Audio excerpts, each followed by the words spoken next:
Nous allons voir dans cette capsule vidéo la nomenclature en chimie organique.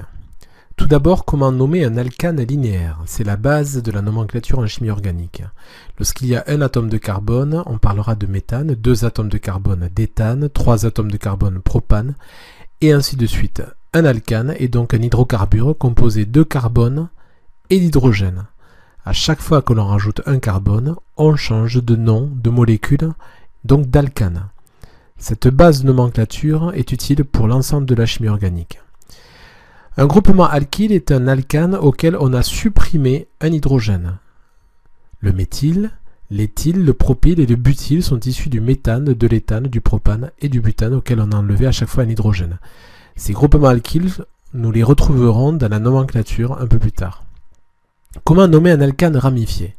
La première chose à faire, c'est de repérer la plus longue chaîne carbonée. Vous voyez ici une longue chaîne carbonée qui se suit, composée de 6 carbones. On aurait pu prendre également une autre chaîne carbonée, ici en angle, qui forme également 6 carbones. Il faut donc trouver un nombre maximal de carbones qui se suivent, alignés ou non.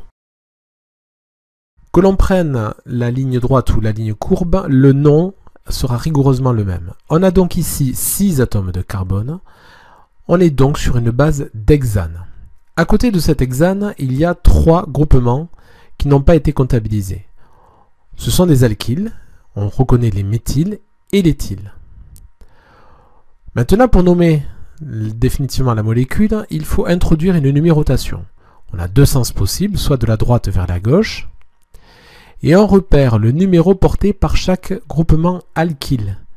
Ici, on voit bien 3, 4 et 5, ce sont les numéros portés par les groupements alkyles. Si on les ajoute, on trouve un résultat de 12. On va faire exactement la même chose avec la numérotation, cette fois-ci de la gauche vers la droite. 1, 2, 3, 4, 5 et 6. On relève les numéros qui se trouvent à côté des alkyles. Cette fois-ci, c'est 2 plus 3 plus 4, ce qui fait 9.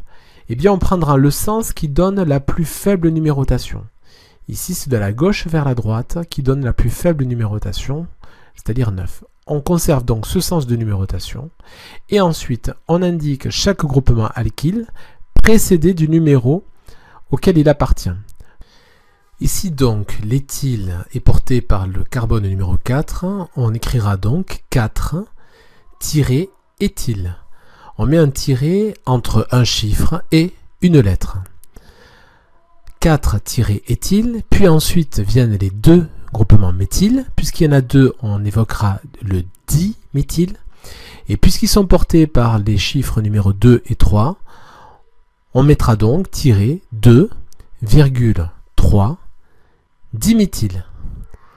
La molécule est donc le 4-éthyle-2,3 diméthyle hexane. Les groupements alkyles sont ainsi placés par ordre alphabétique. Éthyle avec un E se place avant le diméthyle avec un M. Nous allons voir maintenant comment nommer un alcène. Un alcène possède une double liaison. Sur cet alcène, on repère de la même façon la plus longue chaîne carbonée. Ici, elle est composée de 5 atomes de carbone qui se suivent. On aura donc une base de pentane. Mais puisqu'il y a une double liaison, ce sera du pentène. L'alcène porte donc le même nom que l'alcane, auquel on a enlevé la terminaison -ane et on a remplacé par la terminaison -n. On repère les groupements méthyle de la même façon, on voit 2 groupements méthyle, et identiquement à l'alcane, on essaie de numéroter. On numérote de la droite vers la gauche, et on voit qu'en numérotant de la droite vers la gauche, la double liaison est portée par le carbone 3, le premier carbone que l'on rencontre qui porte la double liaison est le numéro 3. Si l'on fait la même chose dans l'autre sens, le premier carbone que l'on rencontre et qui porte la double liaison est le numéro 2 cette fois-ci. Eh bien, la même règle s'applique. Le plus petit numéro indique le sens de numérotation. Ici, ça sera donc de la gauche vers la droite. La double liaison est portée par le carbone numéro 2. Donc on parlera du pent-2-n. Et les 2 groupements méthyle sont portés par les carbones 2 et 3, donc on parlera du 2,3 diméthyle pent-2n. Comment nommer un alcool, une cétone ou un aldéhyde? Eh bien, on part d'un alcane linéaire, le propane, ou ramifié.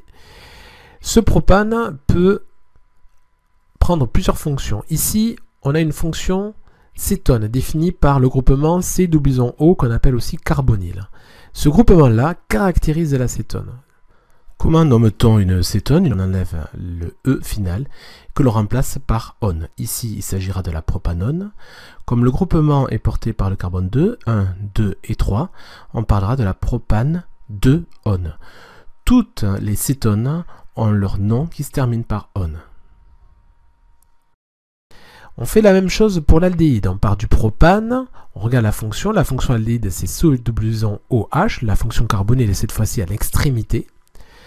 Et on va donner comme nom le propanal, al puisque ça caractérise la terminaison de tous les aldéhydes. Intéressons-nous maintenant à la famille des alcools. Toutes les molécules qui appartiennent à cette famille ont une terminaison ol et portent un groupement OH. Ce groupement OH doit être situé dans la molécule. Pour cela, on numérote la chaîne carbonée. Le carbone qui porte le groupement OH porte le numéro 1 et les autres carbones 2, 3 et ainsi de suite. Cette molécule s'appelle donc le propanol, mais puisque OH est porté par le premier carbone, ce sera le propane-1-ol. Toutes les molécules qui appartiennent à la famille des alcools ont la terminaison ol. À travers ces exemples, nous nous proposons de comprendre un peu mieux comment on nomme des molécules. Ici, on voit deux carbonyles pris entre deux groupements alkyles, donc il s'agit d'une cétone. Chacune des cétones, comme on va le voir, est composée de 4 carbones, donc ce sera une base de butane. On parlera donc de butanone. Il faut numéroter cette molécule comme on l'a vu précédemment. On peut la numéroter de la gauche vers la droite ou de la droite vers la gauche. Si on la numérote de la droite vers la gauche, le carbonyle sera en position 3. Si on la numérote de la gauche vers la droite, en position 2. On choisit donc le sens gauche-droite, puisque c'est là où le carbonyle portera le plus petit numéro. Le carbonyle est donc en position 2. On parlera de la butane 2-one. Pour la molécule de droite, ça sera aussi une base de butanone, mais on trouve un méthyle en position 3. On numérote toujours de telle manière à ce que le carbonyle porte le numéro le plus petit. Donc ce sera le 3-méthylbutane 2-one. Ces molécules caractérisent des aldéhydes. On reconnaît la fonction carbonée qui cette fois-ci est en bout de molécule. Donc pour la première molécule, on compte le nombre de carbone, il y en a 4. Donc ce sera le butanal. On aurait pu dire aussi le butane 1-al, mais comme à chaque fois la fonction aldéhyde est en bout, c'est pas la peine de le préciser. Et ici, avec le groupement méthyle, de la même façon, on a le butanal, mais avec un méthyle qui est en troisième position, donc ce sera du 3-méthylbutanal. Pour la fonction alcool, cette fois-ci, la première molécule porte un groupement OH. Il y a 4 atomes alignés, donc ce sera sur une base de butane, et l'alcool confère une terminaison ol, et puisqu'il est en deuxième position, ce sera le butane 2-ol. Cette deuxième molécule, on le voit, présente 3 carbones alignés, donc ce sera du propanol, et on voit ici le méthyle et le groupement OH en position 2. Donc ce sera le 2-méthylpropane 2-ol.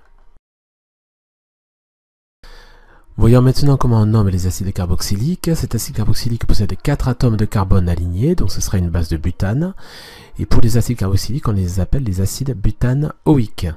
On numérote cette longue chaîne carbonée. Le premier carbone porte le groupement COOH, et ainsi de suite 2, 3 et 4. Et on voit qu'on a un méthyle en position 3. Le carbone 1 étant celui qui porte le groupement COOH. Il s'agira donc de l'acide 3-méthylbutanoïque.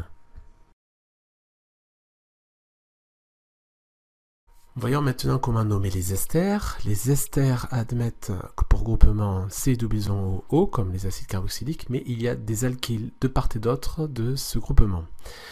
On voit que le nom se compose par une terminaison OAT, comme on le voit ici, et ensuite une terminaison IL sur la droite. La terminaison watt correspond à la partie de gauche de la molécule, celle-ci. La terminaison il correspond à la partie de droite de la molécule, ici.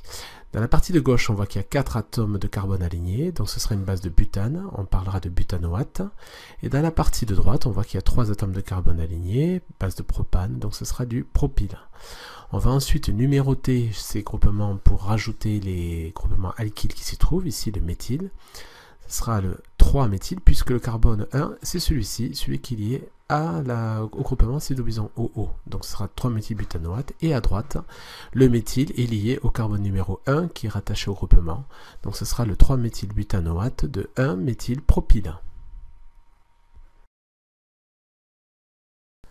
Nous allons voir comment nommer une amine. Il existe des amines primaires, des amines secondaires et tertiaires. Secondaire, il y a 2 alkyles à côté. Tertiaire, il y a 3 alkyles à côté.